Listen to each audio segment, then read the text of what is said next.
Bismillahirrahmanirrahim. Assalamu alaikum, dear students. Welcome to the Legend Institute of Management and Sciences. This is me, Samal Sleem, course instructor for the subject of Human Resource Management. This is our third lecture. Basically, this lecture is second part of our second lecture. In this lecture, we will discuss using management by objective MBO. Last time हम लोग strategic management की बात कर रहे थे। किसी भी organisation में मैनेजर का रोल क्या होता है स्ट्रेटेजिक मैनेजमेंट के हवाले से। जैसे कि मैंने आप लोगों को बताया था, हर ऑर्गेनाइजेशन की कोई ना कोई गोल सेटिंग होती है, ऑब्जेक्टिव उनके सेट हुए हुए होते हैं। उन्हीं ऑब्जेक्टिव्स को, उन्हीं गोल्स को पूरा करने के लिए मैनेजर्स जो स्ट्रेटजीज डिज़ाइन करते हैं उसको हम स्ट्रेटेजिक मैनेजमेंट का नाम देते हैं।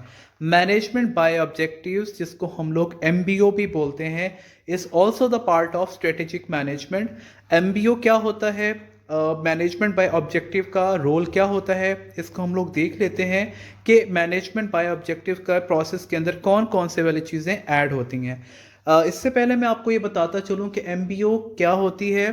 बेसिकली जब हम लोग किसी भी स्ट्रेटजी को डेवलप करते हैं, किसी भी स्ट्रेटजी को डिज़ाइन करते हैं, तो उसके लिए जब हम लोग किसी के साथ मुशावरत करते हैं, अपने सबऑर्डिनेट्स के साथ, अपने टीम के साथ, यानी अपनी उस जो हमारे ऑब्जेक्टिव्स होते हैं उसको बाकायदा मैनेज या एक सिस्टमेटिक वे के अंदर परफॉर्म करने के लिए जो स्ट्रेटजीज डिज़ाइन करते हैं उसको हम लोग मैनेजमेंट बाय ऑब्जेक्टिव का नाम देते हैं। यानी किसी भी काम की जो मैनेजमेंट है उसके पीछे हमारा ऑब्जेक्टिव क्या है। तो हम लोग देख लेते हैं इसके प्रोसेस में कौन कौन से स्टेप्स इन्वॉल्व होते हैं। Set overall organisational goals. अब बार बार बात आती है ऑर्गेनाइजेशनल गोल्स की, ऑब्जेक्टिव्स की, तो स्ट्रेटेजिक मैनेजमेंट के अंदर हम लोगों को ये बात पता चल गई है कि goal setting, objective setting is the most important element for strategic management. तो क्या है, आपने ओवरऑल ऑर्गेनाइजेशनल गोल्स को क्या करना है, सेट करना है, डिज़ाइन करना है, प्लान करना है, कि जिसके ऊपर हम लोगों ने क्या करना है, बाकायदा अपना काम करना है। Second step is set departmental supporting goals. Departmental supporting goals क्या होते हैं, अभी हमने पहले पॉइंट के अंदर बात की है, ओवरऑल ऑर्गेनाइजेशनल गोल्स को आपने सेट करना है। ओवरऑल ऑर्गेनाइजेशनल को अचीव करने के लिए आपके डिफरेंट डिपार्टमेंट्स की जो कोलैबोरेशन होती है, उनकी म्यूचुअल इंटरेक्शन होती है, वो बहुत ज़्यादा ज़रूरी होती है। तो उसके लिए क्या है, आपने स्पोर्टिव गोल्स को सेट करना है। लाइक किसी भी ऑर्गेनाइजेशन में डिफरेंट डिपार्टमेंट्स काम कर रहे होते हैं। कौन कौन से डिपार्टमेंट्स, आपका अकाउंट्स डिपार्टमेंट, आपका production department, marketing department, supply chain department, sales department, ये डिफरेंट तरह के जो डिपार्टमेंट्स हैं इनके आपने सपोर्टिंग गोल्स को सेट करना है ताकि आपके ऑर्गेनाइजेशन के जो ओवरऑल गोल्स हैं उनको मीटअप किया जा सके। एग्जाम्पल क्या ले सकते हैं हम, लाइक फॉर एग्जांपल हमने अपनी जो कंपनी है, जो ऑर्गेनाइजेशन है, उसकी प्रोडक्ट की सेल को बढ़ाना है, यानी अपने रेवेन्यू को हम लोगों ने बढ़ाना है। तो उसके लिए क्या है, तमाम डिपार्टमेंट्स की म्यूचुअल जो एक तरह से आप कह लें कंट्रीब्यूशन बहुत ज़्यादा ज़रूरी होगी। जाहिर सी बात है, प्रोडक्शन डिपार्टमेंट ज़्यादा प्रोडक्शन देगा तो ही आप अपनी सेल्स बढ़ा सकते हैं। मार्केटिंग डिपार्टमेंट के लोग उसकी प्रॉपर मार्केटिंग करेंगे तो आपकी सेल्स में इजाफा होगा, यानी आपका रेवेन्यू बढ़ेगा। इसी तरह से आपका जो सप्लाई चेन डिपार्टमेंट है उसके अंदर आपके जो सप्लायर्स हैं, रॉ मटेरियल है, वो प्रॉपर आपको अवेलेबल होगा प्रोडक्शन के टाइम के ऊपर, तो आपकी प्रोडक्शन डिपार्टमेंट को सपोर्ट मिलेगी।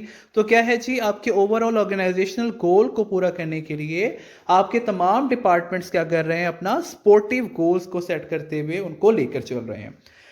Then we have discussed departmental goals with subordinates. अब जैसे मैंने डिफरेंट डिपार्टमेंट्स की बात की है, उन डिपार्टमेंट्स के अंदर डिफरेंट लोगों की टीम्स काम कर रही होती हैं जिनको हम लोग सबऑर्डिनेट्स या एम्प्लॉयज कहते हैं। तो उनके साथ भी क्या करना है, आपने अपने डिपार्टमेंटल गोल्स को डिस्कस करना होता है।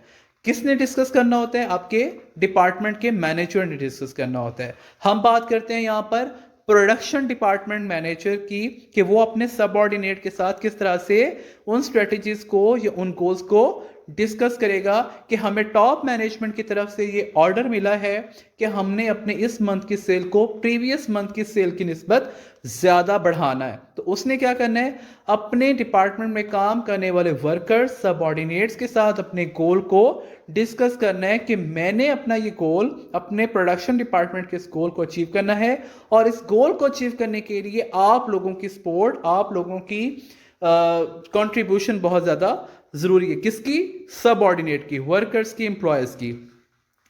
Then we have set individual goals and time table. अब फिर क्या होता है, जो आपके सबऑर्डिनेट्स होते हैं, आपके एम्प्लॉयज होते हैं, वो अपने लेवल के ऊपर डिफरेंट गोल्स को सेट कर लेते हैं। किस तरह से? अब मार्केटिंग डिपार्टमेंट की हम बात करते हैं, उनका जो मैनेजर है, मार्केटिंग मैनेजर, अपने सबऑर्डिनेट्स को ये कह देता है कि आप लोगों ने अपनी प्रोडक्ट की जो मार्केटिंग है उसको इम्प्रूव करना है, उसको आप लोगों ने इन्हांस करना है, ताकि मार्केट के अंदर हमारी प्रोडक्ट की जो सेल है उसमें इजाफा हो जाए। अब मार्केटिंग की जो टीम है, मार्केटिंग डिपार्टमेंट के जो मार्केटर्स हैं, उन्होंने अपने इंडिविजुअल लेवल के ऊपर डिफरेंट गोल सेट करने हैं कि हर बंदे ने अपने जिम्मे, उसके जिम्मे जो काम लगाया गया है, उसको जो असाइनमेंट दी गई है, उसको उसने किस तरह से मीटअप करना है। उन्होंने अपने स्केड्यूल को डिज़ाइन करना होता है बेसिकली। फिर हमारे पास नंबर 5 पे जो एक लास्ट में अब हमारे पास एक आता है प्रोसेस का step, give feedback on progress toward goal. अब क्या है जी, हर बंदा, हर डिपार्टमेंट अपने अपने जो गोल्स उन्होंने सेट किए हैं उसके ऊपर क्या देगा, प्रोग्रेस रिपोर्ट देगा कि हमारे गोल्स किस तरह से अचीव किए जा रहे हैं। तो ये था जी मैनेजमेंट बाय ऑब्जेक्टिव और उसके स्टेप्स। अब हम बात करते हैं द स्ट्रेटेजिक मैनेजमेंट प्रोसेस की, कि स्ट्रेटेजिक मैनेजमेंट प्रोसेस के अंदर कौन कौन सी चीज़ें इन्वॉल्व होते हैं। सबसे पहले तो हम बात कर लेते हैं स्ट्रेटेजी क्या होती है। A course of action the organisation intends to pursue to achieve its strategic aims. जी, तो हम बात कर रहे थे स्ट्रेटजी की। स्ट्रेटजी कोर्स ऑफ एक्शंस का ऐसा कॉम्बिनेशन है जिसके अंदर हम अपने ओवरऑल ऑर्गेनाइजेशनल जो गोल्स होते हैं, ऑब्जेक्टिव्स होते हैं, उनको मीटअप करने के लिए उसको स्मॉल पार्ट्स के अंदर जब डिवाइड करते हैं, वो हमारी स्ट्रेटजी कहलाती है। यानी ओवरऑल हम अपने गोल को किस तरह से अचीव करेंगे, उसके लिए हम लोग कौन कौन से स्टेप्स को फॉलो करेंगे, that is called strategy. Then we have strategic plan, how an organization intends to match its internal strengths and weaknesses with its external opportunities and threats to maintain a competitive advantage over the long term. मैंने last time lecture के अंदर बात की थी कि आपका स्वॉट analysis आपको बताता है आपके इंटरनल ऑडिट और एक्सटर्नल ऑडिट के बारे में। इंटरनल ऑडिट में आपको ये पता चलता है कि आपके पास क्या स्ट्रेंथ्स हैं, क्या वीकनेसेस हैं, यानी ऑर्गेनाइजेशनल पॉइंट ऑफ व्यू से आपके पास ऐसे कौन से रिसोर्सेज हैं जिनकी बेस के ऊपर आप अपने कंपेटिटर को compete करते हैं, that is called your strength. अब आपकी वीकनेस क्या है, जिस वीकनेस की बेस के ऊपर आपका कंपेटिटर आपको compete करता है, वो आपकी वीकनेस होती है। तो क्या है, स्ट्रेटेजिक प्लान के अंदर आप लोगों ने ये देखना होता है कि जो गोल्स हमने सेट किए हैं, जो ओवरऑल ऑर्गेनाइजेशन के ऑब्जेक्टिव्स हम लोगों ने डिजाइन किए हैं, वो हमारी स्ट्रेंथ्स और वीकनेसेस के साथ कितनी हद तक मैच करते हैं। उसके बाद हम लोगों ने एक्सटर्नल अपॉर्चुनिटीज एंड थ्रेट्स को भी देखना होता है, उनके साथ भी अपने और ओवरऑल जो स्ट्रेटजीज हम लोगों ने डिजाइन की हुई होती हैं उनको मैच करना होता है। अब अपॉर्चुनिटीज एंड थ्रेट्स क्या है?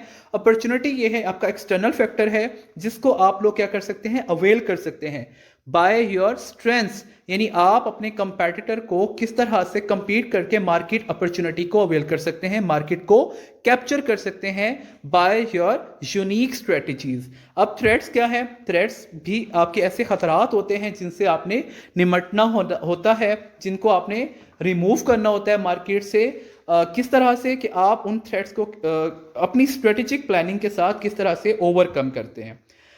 Then we have strategic management, the process of identifying and executing the organization's mission by matching and maintaining its capabilities with the demands of its environment. अब स्ट्रेटेजिक मैनेजमेंट क्या है, यानी आपने strategic planning कर ली, उसके अंदर आप लोगों ने अपनी स्ट्रेंथ्स, वीकनेसेस और अपॉर्चुनिटीज़ और थ्रेट्स को देखते हुए आप लोगों ने स्ट्रेटजीज को डिज़ाइन कर लिया। अब उन स्ट्रेटजीज को आप मैनेज किस तरह से करेंगे, ओवरऑल जो आपका एनवायरनमेंट है, मार्केट इन्वायरमेंट है, आपका बिजनेस इन्वायरमेंट है, आपका ऑर्गेनाइजेशनल इन्वायरमेंट है, उसको देखते हुए आप लोगों ने मैनेज करना है अपनी स्ट्रेटजीज को, स्ट्रेटेजिक प्लानिंग को, अपनी स्ट्रेंथ्स को, वीकनेसेस को, अपॉर्चुनिटीज़ को और थ्रेट्स को।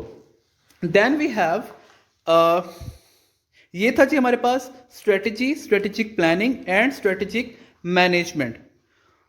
उसके बाद हमारे पास आता है बिजनेस विजन एंड मिशन। इसका भी हम लोगों ने लास्ट लेक्चर के अंदर डिस्कस किया था कि मिशन क्या होता है और विजन क्या होता है। विजन यानी जिस विजन के तहत आप अपना बिजनेस स्टार्ट करते हैं, ऑर्गेनाइजेशन का सेटअप स्टार्ट करते हैं, वो आपका विजन होता है। यानी जिस नजरिए को लेकर, जिस थॉट को लेकर, या जिस आइडिया को लेकर आप बिजनेस के अंदर एंटर होते हैं, वो आपका विजन कहलाता है। A general statement of an organisations intended direction that evokes emotional feelings in organizational members। यानी जैसे मैंने बताया कि आपका एक ऐसा यूनिक थॉट, आइडिया जिसके तहत आप उस कारोबार को शुरू करते हैं, उसके साथ आपकी इमोशनल फीलिंग्स अटैच होती हैं। क्योंकि कोई भी बिजनेसमैन, कोई भी ऑर्गेनाइजेशन ये नहीं चाहती कि जिस कारोबार को, जिस विजन या जिस मकसद के तहत स्टार्ट किया गया था, वो उसका मकसद पूरा ना हो। यानी उस मकसद की तकमील के लिए वो अपने तमाम तरह एफर्ट्स को क्या कर देते हैं,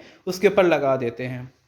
मिशन क्या है? Spells out who the firm is, what it does and where it's headed. अब मिशन के अंदर हम लोग उसी विजन की तकमील के लिए क्या करते हैं कि हम लोग ये बेसिकली डिस्क्राइब कर रहे होते हैं कि हमारे बिजनेस का मिशन क्या है, हम क्या मिशन लेकर इस बिजनेस को स्टार्ट कर रहे हैं। इस बिजनेस के अंदर हम लोगों ने जो है अपना स्टार्टअप लिया है। मिशन यानी कि हम लोग कोई भी यूनिक आइडिया लेकर आते हैं या किसी भी अपनी प्रोडक्ट को लॉन्च करते हैं मार्केट के अंदर जो कि पहले से मौजूद नहीं होती, या कोई भी ऐसी सर्विस ऑफर कर रहे होते हैं मार्केट के अंदर, तो वो बेसिकली क्या होता है, आपका मिशन होता है। उसके बाद हम लोग देखते हैं द स्ट्रेटेजिक मैनेजमेंट प्रोसेस के स्ट्रेटेजिक मैनेजमेंट प्रोसेस के कौन कौन से स्टेप्स हैं हमारे पास। आप लोगों को यहाँ पर एक पिक्चर नजर आ रही है, इस पिक्चर के अंदर हमारे पास डिफरेंट स्टेप्स हैं, उसमें हम लोग देख लेते हैं कि वो स्टेप वाइज हम किस तरह से उसको एक्सप्लेन करते हैं।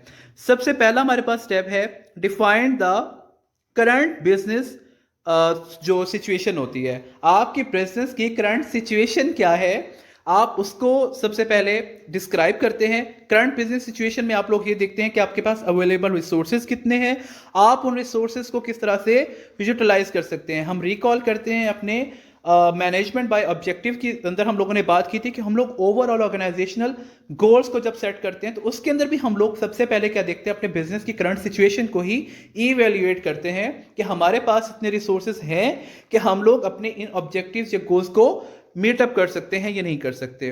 उसके बाद हमारे पास जो सेकंड पॉइंट है या सेकंड स्टेप आप इसको कह लें स्ट्रेटेजिक मैनेजमेंट प्रोसेस का, उसके अंदर हम लोग देखते हैं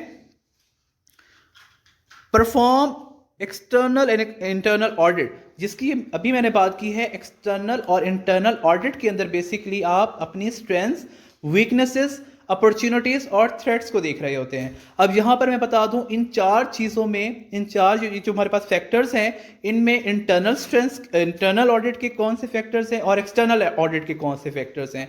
इंटरनल ऑडिट के अंदर आपकी स्ट्रेंथ्स एंड वीकनेसेस आती हैं, यानी ये कंट्रोलेबल फैक्टर्स होते हैं जिनको आप चेंज भी कर सकते हैं, कंट्रोल भी कर सकते हैं। लाइक आपके बिजनेसेस की जो स्ट्रेंथ्स हैं आप उनको बढ़ा सकते हैं और वीकनेसेस को कम कर सकते हैं। दैट्स वाई हम इनको कंट्रोलेबल फैक्टर्स कहते हैं और इनका ताल्लुक आपके इंटरनल ऑडिट के साथ है। इंटरनल ऑडिट का मतलब क्या है कि आप इनको इंटरनली इवेल्युएट करते हैं, एनालाइज करते हैं कि हम लोगों के पास कितनी स्ट्रेंथ्स हैं और कितनी वीकनेसेस हैं, हमारे पास इनका क्या कॉम्बिनेशन बन रहा है। अब हम बात करते हैं एक्सटर्नल ऑडिट की। ये हमारे पास अनकंट्रोलेबल फैक्टर्स होते हैं, इनको हम लोग कंपीट तो कर सकते हैं, कंट्रोल नहीं कर सकते। लाइक अपॉर्चुनिटीज होती हैं, मार्केट अपॉर्चुनिटीज, कि उनको किस तरह से आप अवेल कर सकते हैं, और मार्केट अपॉर्चुनिटीज आपके लिए भी हैं और आपके कंपेटिटर के लिए भी हैं। ठीक है, आपने उनको किस तरह से compete करते हुए उनको अवेल करना है, ये आपकी स्ट्रेटेजी के ऊपर डिपेंड करता है, बिजनेस स्ट्रेटेजी के ऊपर। Then we have threats. अब थ्रेट्स क्या हैं? थ्रेट्स भी आपके कंपेटिटर के लिए भी हैं और आपके लिए भी हैं।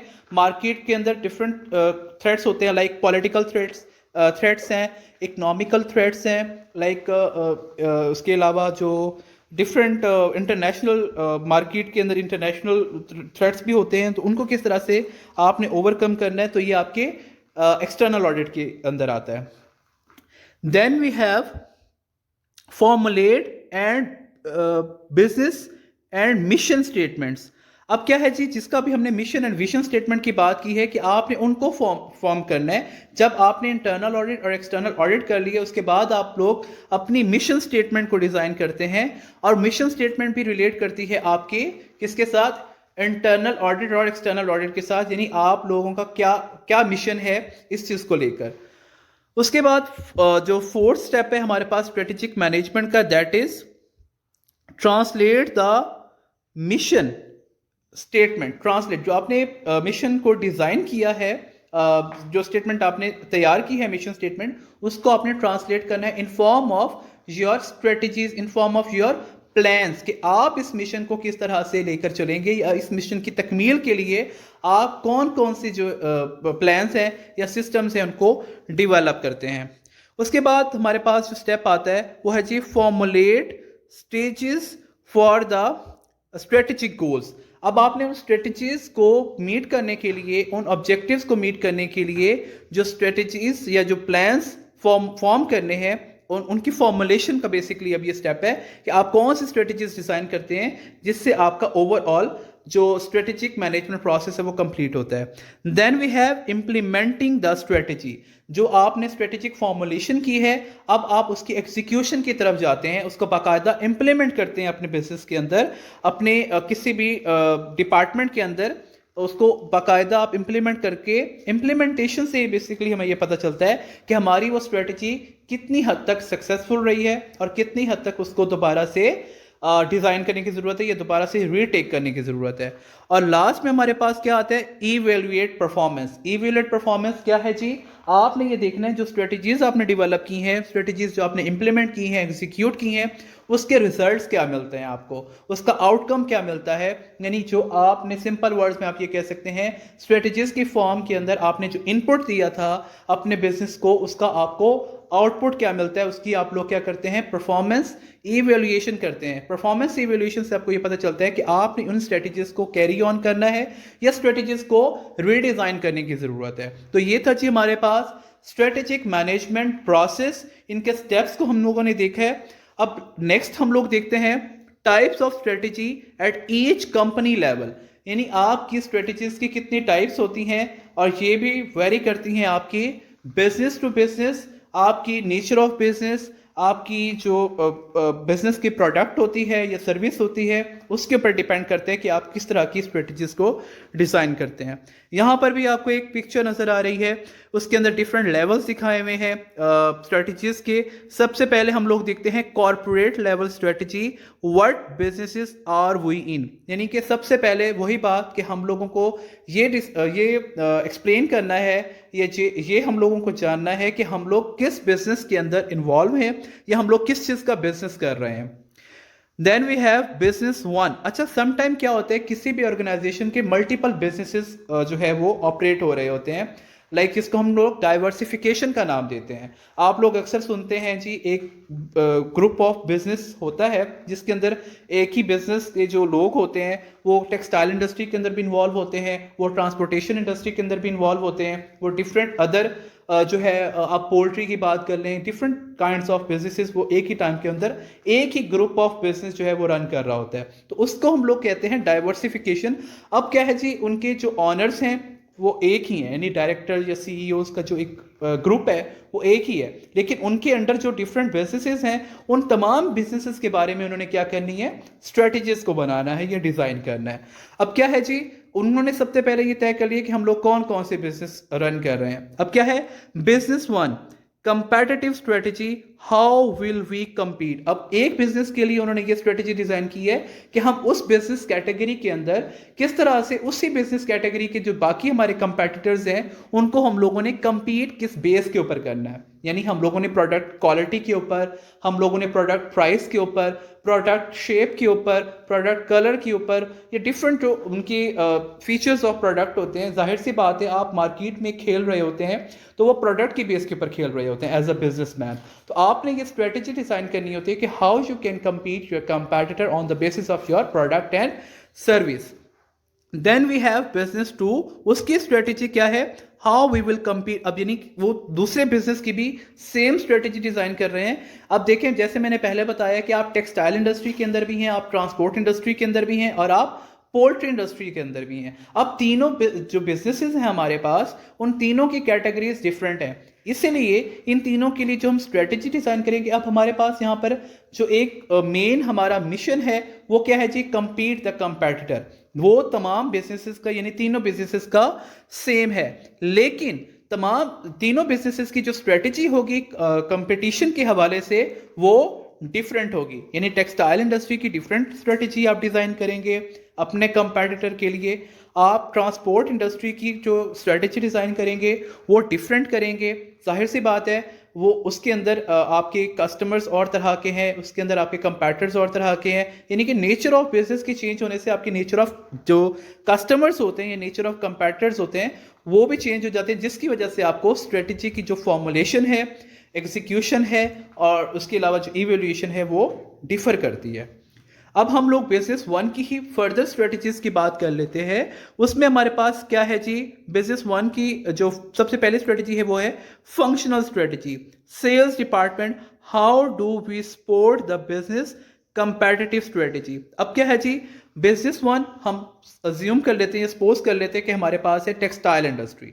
उसके हम लोग सबसे पहले जो स्ट्रेटजी देख रहे हैं वो फंक्शनल स्ट्रेटजी देख रहे हैं कि हम लोगों ने क्या करना है, सेल्स डिपार्टमेंट की बात करते हैं कि हमने अपने कपड़े की सेल्स को किस तरह से बढ़ाना है। यानी हम अपने कपड़े की क्वालिटी को बेहतर कर सकते हैं, अपने कपड़े की जो मेजरमेंट है उसमें इजाफा कर सकते हैं, या अपने कपड़े के जो कलर्स हैं, पैकेजिंग है, उसको थोड़ा सा इंप्रूव कर सकते हैं, या सबसे मोस्ट इंपॉर्टेंट चीज जो है वो ये कि हम लोग उसकी प्राइसेस को थोड़ा सा मॉडिफाई कर देते हैं इस हवाले से कि हम लोग उसके अंदर कुछ और फीचर्स ऐड करके अपने कपड़े के अंदर उसके प्राइस को थोड़ा सा ज़्यादा कर दें, या थोड़ा सा हम लोग उसको रिलैक्स कर देते हैं अपने कस्टमर्स के लिए। तो क्या है, ये एक सेल्स डिपार्टमेंट के हवाले से एक फंक्शनल स्ट्रेटजी हम लोग डिज़ाइन कर लेते हैं कि हम लोगों ने मार्केट में अपने कंपेटिटर को किस तरह से कम्पीट करना है ताकि हमारी प्रोडक्ट मार्केट में ज़्यादा बिके बनिस्बत हमारे जो कंपेटिटर हैं।